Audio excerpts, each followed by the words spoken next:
আসসালামু আলাইকুম। এইচএসসি 25 ব্যাচের প্রিয় শিক্ষার্থী, টপ 10 ফ্লো চার্টের ক্লাসে তোমাদের সবাইকে ওয়েলকাম করছি। আমি ডিএচ শিপন। আজকে যে কয়টা ফ্লো চার্ট দেখাবো ইনশাল্লাহ এগুলো যদি পড়ে যাও সমস্ত বোর্ডে ইনশাল্লাহ কমন পেয়ে যাবা। সো আজকে আমরা ধারাবাহিকভাবে প্রত্যেকটা ফ্লো চার্ট নিয়ে আলোচনা করব। সর্বপ্রথম আমরা নেলসন ম্যান্ডেলার যে ফ্লো চার্টটা আছে সেটা একটু করার চেষ্টা করব। দেখো কি বলছে। রিড দ্য অ্যাবাভ প্যাসেজ, মানে নেলসন ম্যান্ডেলার এই প্যাসেজটা পড়বা and make a flow chart, একটা ফ্লো চার্ট তৈরি করবা showing the causes of success of Nelson Mandela. এই যে এখানে শোয়িংটা হচ্ছে মেইন জিনিস, showing the causes of success of Nelson Mandela. Nelson Mandela যে সফলতা পেয়েছেন এই সফলতার পিছনে যে কারণগুলো আছে সেই সম্পর্কিত ইনফরমেশনগুলো এখানে লিখতে হবে। সো তোমরা জানো আমাদের ফ্লো চার্টের মধ্যে প্রথমে যেই একটা আমাদের ইনফরমেশন দেওয়া থাকবে সেই ইনফরমেশনটা যে গ্রামাটিক্যাল কনসেপ্ট মেনটেন করবে বাকি সমস্ত ইনফরমেশনগুলোও একই গ্রামাটিক্যাল কনসেপ্ট মেনটেন করবে। অর্থাৎ প্রেজেন্ট ফর্ম দিয়ে শুরু করলে বাকি সবগুলো প্রেজেন্ট ফর্ম, ফার্স্ট ফর্ম দিয়ে শুরু করলে বাকি সবগুলো ফার্স্ট ফর্ম, আর যদি জিরান দিয়ে শুরু করে বাকি সবগুলো জিরান, আর যদি ভার্ব দিয়ে শুরু না করে তাহলে তুমি ইনফরমেশনগুলো ইউজ করলে হয়ে যাচ্ছে।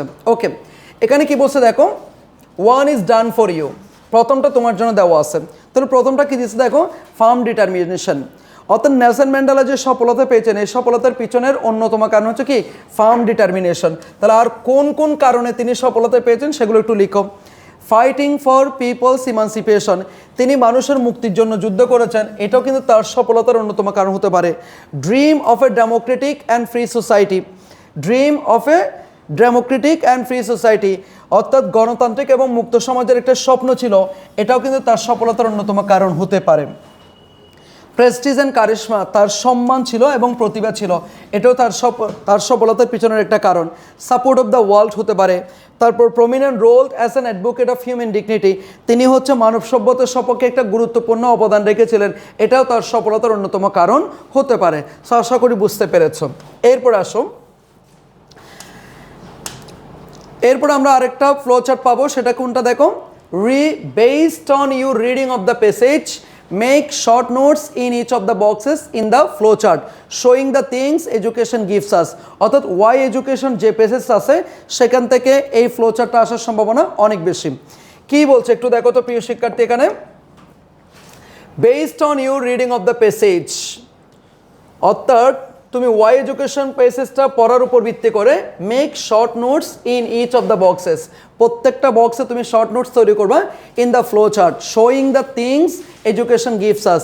প্রত্যেকবার বলার চেষ্টা করছে এখানে শোয়িংটা হচ্ছে মেইন জিনিস, showing the things education gives us, শিক্ষা আমাদেরকে কোন কোন বিষয়গুলো প্রদান করে সেগুলো তুমি এখানে লিখবা। এক নম্বরটা কি দিচ্ছে, গিভিং আস নলেজ, আমাদেরকে জ্ঞান প্রদান করে থাকে।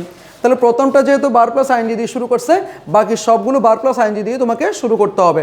তাহলে গিভিং আস নলেজ হইতে পারে, আর কি কি হইতে পারে একটু দেখো, providing us with a set of abilities to function meaningfully in life, জীবনে যথার্থভাবে কাজ করতে আমাদেরকে সক্ষমতা প্রদান করে। Giving us the ability to decide things rationally and make the right choice, আমাদেরকে যৌক্তিকভাবে সিদ্ধান্ত নেওয়ার সক্ষমতা প্রদান করে এবং সঠিক পছন্দ তৈরি করার জন্য আমাকে সক্ষমতা প্রদান করে। Helping us to gain a degree of self কনফিডেন্সের ডিগ্রি অর্জন করতে আমাদেরকে সহযোগিতা প্রদান করে। এরপরে বলতে পারো teaching to think for ourselves, আমাদের নিজেদের সম্পর্কে চিন্তা করতে আমাদেরকে শিক্ষা দেয়। অ্যান্ড আর্টিকুলেট আওয়ার থটস, আমাদের চিন্তা ভাবনাগুলো প্রকাশ করতে আমাদেরকে শিক্ষা প্রদান করে। এরপরে বলতে পারো helping us to think independently, আমাদেরকে স্বাধীনভাবে চিন্তা করতে সহযোগিতা প্রদান করে। And make our own opinion, তুমি চাইলে এটাকেও বানাইতে পারো, helping us to make our own opinion, আমাদের নিজস্ব মতামত তৈরি করতেও আমাদেরকে সহযোগিতা প্রদান করে। যেহেতু প্রথম ইনফরমেশনটা বার প্লাস আইএনজি দিয়ে শুরু হয়েছিল বাকি সমস্ত ইনফরমেশনগুলোকে আমরা বার প্লাস আইএনজি দিয়ে শুরু করেছি। ওকে, এরপরে আসো আমরা আরেকটা ফ্লো চার্ট পড়বো, সেটা হচ্ছে কিসের উপর ভিত্তি করে একটু দেখো। এই ফ্লো চার্টটা কিসের উপর ভিত্তি করে একটু দেখো প্রিয় শিক্ষার্থী, এই ফ্লো চার্টটা কিসের উপর ভিত্তি করে একটু দেখো, based on your reading of the passage make short notes in each of the boxes in the flow chart showing the things education provides us. Okay, education আমাদেরকে কোন কোন বিষয়গুলো প্রদান করে থাকে, এটা হচ্ছে তোমার সিভিক এঙ্গেজমেন্ট থেকে আসছে। তাহলে এখানে দেখো one is done for you, প্রথমটা কি বলছে, bringing about positive changes in our behaviour, আমাদের আচার আচরণে একটা ইতিবাচক পরিবর্তন নিয়ে আসে। প্রথমটা যেহেতু বার প্লাস আইএনজি দিয়ে শুরু করছি, বাকি সবগুলো বার প্লাস আইএনজি দিয়ে শুরু করব। তাহলে আমরা বলতে পারি changing lives as well as the society, illuminating our mind, আমাদের মনকে আলোকিত করে, inspiring to work for the community, সমাজের জন্য কাজ করতে আমাদেরকে অনুপ্রাণিত করে, মেকিং আওয়ার লাইফ বেটার, আমাদের জীবনধারাকে উন্নত করে, applying knowledge skills and values learned in classroom in outside world, এটাও আমরা ইনফরমেশনটা দিতে পারবো। সো যেহেতু প্রথমটা বার প্লাস আইএনজি, বাকি সবগুলো আমরা বার প্লাস আইএনজি দিয়ে শুরু করেছি। ওকে, এরপরে আসো আমরা আরেকটা ফ্লো চার্ট পড়বো। এই ফ্লো চার্টটা কিসের উপর ভিত্তি করে একটু দেখো প্রিয় শিক্ষার্থী, একটু দেখো। Based on you reading of the passage, make short notes in each of the boxes in the flowchart showing the characteristics of dream. এই যে তোমরা পড়েছিল what is a dream, এই what is a dream প্যাসেজটাও কিন্তু flow চার্টের জন্য খুবই গুরুত্বপূর্ণ। এখানে বলা হচ্ছে ড্রিমের যে ক্যারেক্টারিস্টিক্সগুলো আছে, কত ধরনের হতে পারে ড্রিমসগুলো, সেটা এখানে আমাদেরকে দিতে হবে। প্রথমটা কি বলছে, এক্সট্রাঅর্ডিনারিলি ভিভিড, এক্সট্রাঅর্ডিনারিলি ভিভিড। আমরা পড়েছি স্বপ্ন অনেক প্রকারের হতে পারে, স্বপ্ন হতে পারে একেবারে অসাধারণ, স্বপ্ন হতে পারে ভেরি বেগু, স্বপ্ন হতে পারে হচ্ছে তোমার হচ্ছে ফিল্ড উইথ এনজয়ফুল ইমোশন, স্বপ্ন হতে পারে ব্রাইটেনিং ইমেজেস, অনেক কিছু। তাহলে এখানে বলা হচ্ছে কি দ্য ক্যারেক্টারিস্টিক্স অফ ড্রিম, স্বপ্নের যে ক্যারেক্টারিস্টিক্সগুলো আছে সেগুলো দিতে হবে। এক নম্বরটাকে আমরা বলছি এক্সট্রাঅর্ডিনারিলি ভিভিড, এরপর তুমি বলতে পারো ভেরি বেগু, এরপরে বলতে পারো ফিল্ড উইথ জয়ফুল ইমোশন, এরপরে বলতে পারো হচ্ছে ফ্রাইটেনিং ইমেজেস, এরপরে বলতে ফোকাসড অ্যান্ড আন্ডারস্ট্যান্ডেবল। কিছু কিছু স্বপ্ন হচ্ছে কি একেবারে ফোকাসড অ্যান্ড আন্ডারস্ট্যান্ডেবল, আর কিছু কিছু স্বপ্ন একেবারে কি আনক্লিয়ার অথবা কি কনফিউজিং। এভাবে আমরা উত্তর করতে পারবো, কেমন? এরপর আসো, এরপর আমরা আরেকটা ফ্লো চার্ট পাচ্ছি, সেটা হচ্ছে তোমার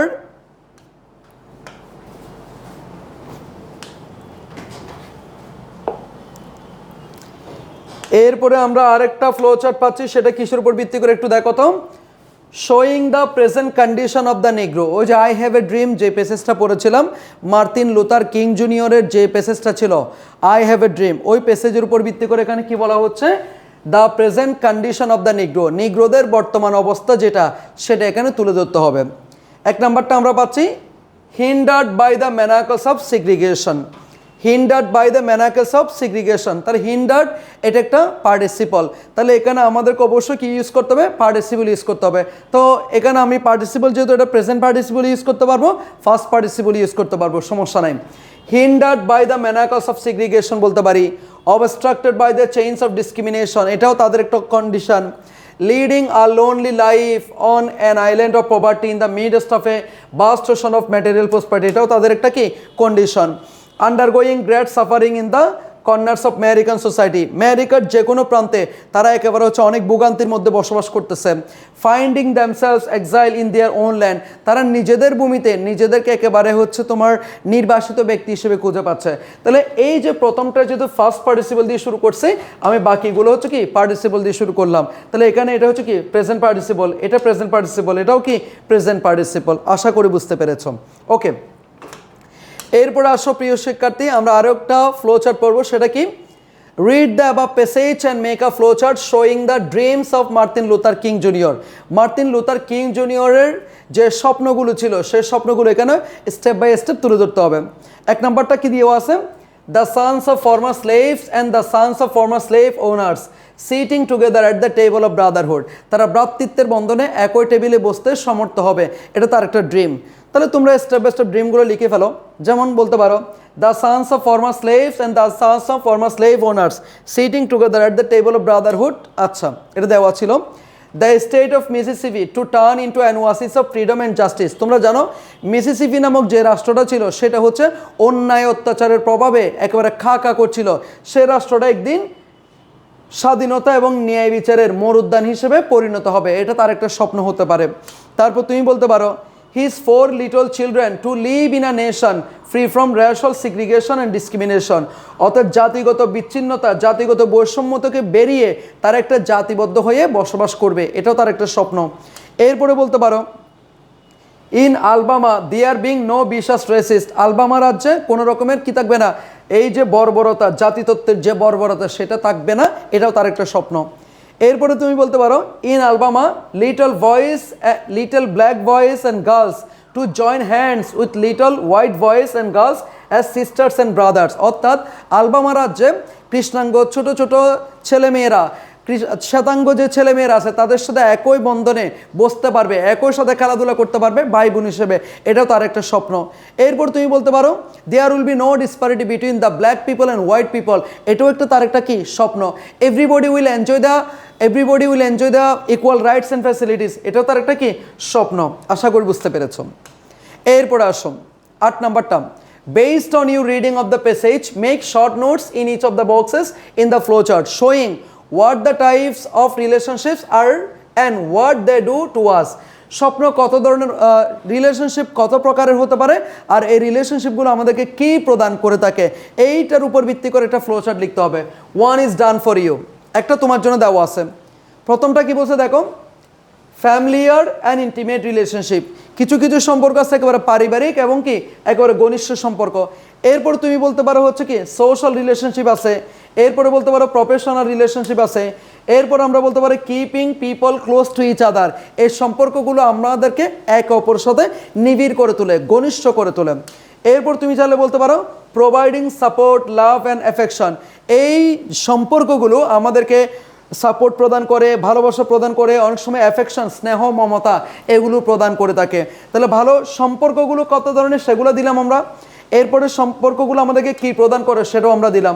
এরপর বলতে পারো রিমুভিং লোনলিনেস অ্যান্ড আইসোলেশন, আমাদের যে একাকিত্ব বিচ্ছেদের যন্ত্রণা সেগুলো দূরীভূত করে যখন আমরা কোনো একটা সম্পর্কের মধ্যে থাকি।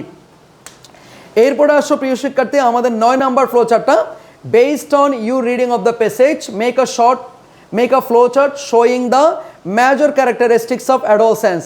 বয়সন্ধিকালের প্রধান যে ক্যারেক্টারিস্টিক্সগুলো আছে, যে বৈশিষ্ট্যগুলো আছে সেগুলো আমাদেরকে তুলে ধরতে হবে। One is done for you, 1 নাম্বারটা তোমাদের জন্য দেওয়া আছে। 1 নাম্বারটা কি বলছে, ফিজিক্যাল অ্যান্ড সেক্সুয়াল ম্যাচুরেশন, তোমার শারীরিক এবং যৌন পূর্ণতা চলে আসবে। ঠিক আছে, ফিজিক্যাল অ্যান্ড সেক্সুয়াল ম্যাচুরেশন, তোমার শারীরিক এবং কি যৌন তোমার একটা পূর্ণতা আসবে। এরপরে কি আসতে পারে, মুভমেন্ট টুয়ার্ডস, এখানে টুয়ার্ডস হবে এটা, movement towards social and economic independence. যখন তুমি হচ্ছে বয়ঃসন্ধিকালে পৌঁছে যাবা তখন তোমার একটা অর্থনৈতিক এবং সামাজিক একটা তোমার স্বাধীনতা পেতে ইচ্ছে করবে, এটাও কিন্তু আমাদের বয়ঃসন্ধিকালের ওয়ান অফ দ্য মেজর ক্যারেক্টারিস্টিক্সের মধ্যে পড়তেছে। এরপরে তুমি বলতে পারো ডেভেলপমেন্ট অফ আইডেন্টিটি, তখন কিন্তু আমরা নিজেদের পরিচয় ডেভেলপ করতে চাই। এরপরে বলতে পারো অ্যাকুইজিশন অফ স্কিলস, তখন আমরা যে কোনো একটা দক্ষতা অর্জন করতে চাই। এরপর তুমি বলতে পারো ক্যাপাসিটি অফ অ্যাবস্ট্রাক্ট রিজনিং, আমরা যে কোনো যৌক্তিক বিষয়গুলো যৌক্তিকভাবে চিন্তা করতে শিখি তখনই। এরপরে বলতে পারো high risk of unintended pregnancies and HIV, আমরা অনিচ্ছাকৃতভাবে গর্ভধারণ এবং এইচআইভি সম্পর্কে আমরা অনেক সময় উচ্চ ঝুঁকিতে থাকি। কখন, যখন আমরা হচ্ছে বুঝতে পারবো হচ্ছে কি আমরা এইচআইভি সম্পর্কে, এইচআইভি এই বিষয়টা, অথবা হচ্ছে অনিচ্ছাকৃতভাবে প্রেগনেন্সির এটার সম্পর্কে যখন এটার ঝুঁকিতে যখন থাকবো তখন বোঝা যাবে তুমি কি বয়ঃসন্ধিকালে আসো। ওকে, এরপর আসো based on you reading of the passage make a flow chart showing the situation of adults and girls in Bangladesh. আমাদের বাংলাদেশের মেয়েদের, আমাদের বাংলাদেশের কিশোর কিশোরীদের যে বর্তমান সিচুয়েশন সেটা এখানে তুলে ধরতে হয়েছে। ওকে, দেখো গেটিং ম্যারিড আর্লি, তাদের দ্রুত বিয়ে হয়ে যায়। এরপর তুমি বলতে পারো কি dropping out of school, school থেকে ঝরে পড়ে।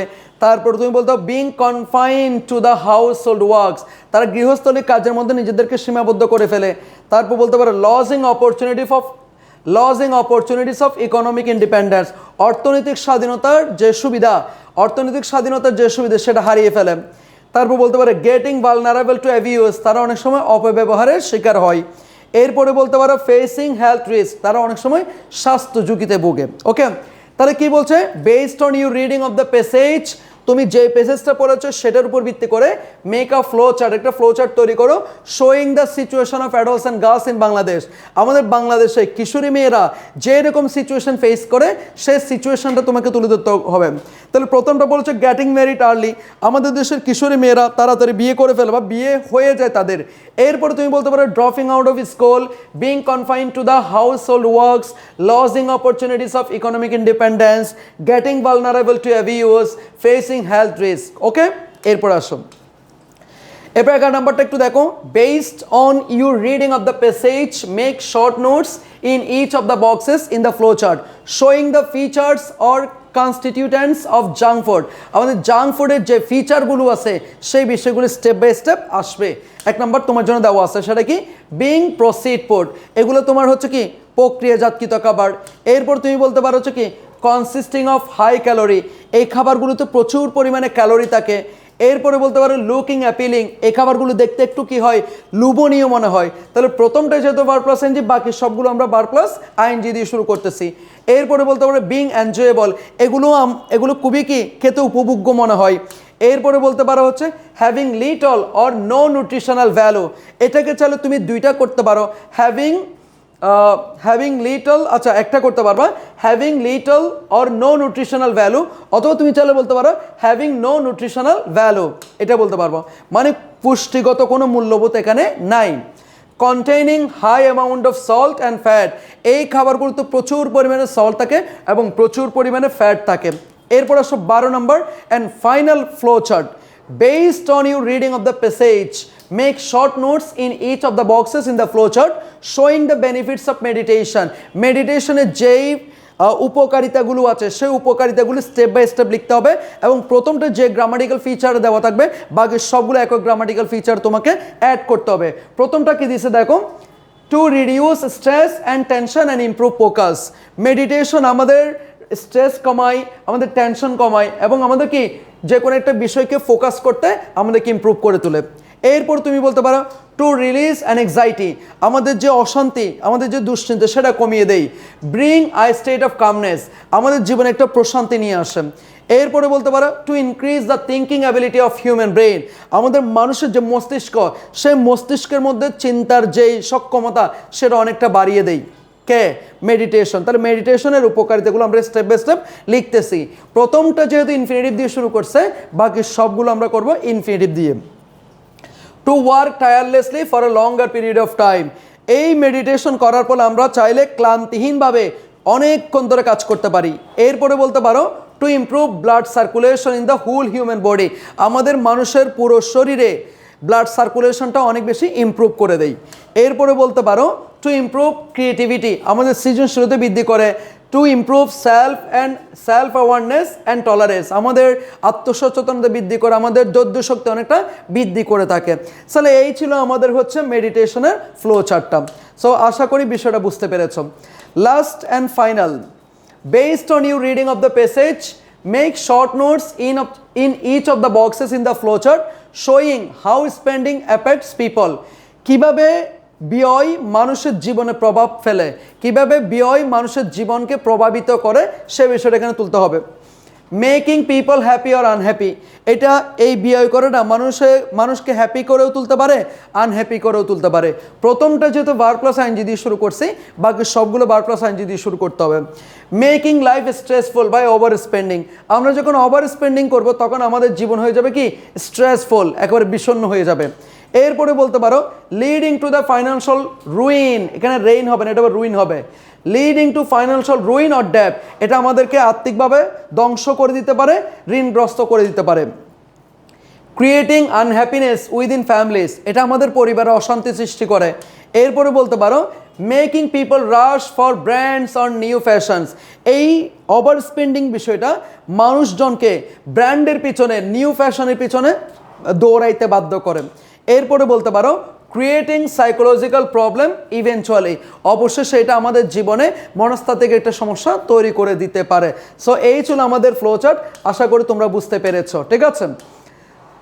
লাস্ট আরেকটা আছে আমরা দেখতে পাচ্ছি, এটা তোমরা নিজেরা পড়ে নাও, আশা করি বুঝতে পারবা এবং আমি স্লাইডগুলো তোমাদেরকে দিয়ে দিব। সো এই যে 14টা ফ্লো চার্ট আমরা এখানে দিয়েছি, এই ফ্লো চার্টগুলো করলেই ইনশাল্লাহ তোমরা যে কোনো বোর্ড, সেটা Dhaka board, Chittagong board, Rajshahi board, যে কোনো বোর্ডে পরীক্ষা দাও না কেন এখান থেকে অবশ্যই কমন আসবে ইনশাল্লাহ। সো সে পর্যন্ত ভালো থাকো, সুস্থ থাকো, দেখা হবে পরবর্তী ক্লাসে। আসসালামু আলাইকুম।